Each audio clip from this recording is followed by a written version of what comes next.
Namaste, I'm Kaylee, I'm from New York. I just finished my 200-hour yoga teacher training here at the Rishikesh Vinyasa Yoga School, and I had such an overwhelmingly positive experience.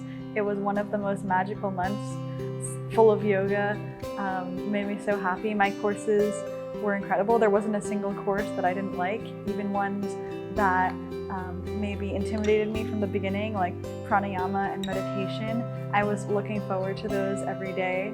All of my teachers were super attentive, so knowledgeable and so generous with their knowledge. I felt really comfortable with them, and I feel like they really helped me to push myself and go deeper into my practice.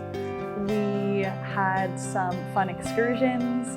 We went to a temple, we did yoga on the beach. There was so much bonding. It was a great yoga family.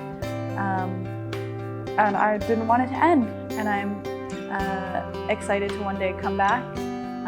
But for now, I have so much that's going to stay with me from this experience that I'm excited to bring out to the world.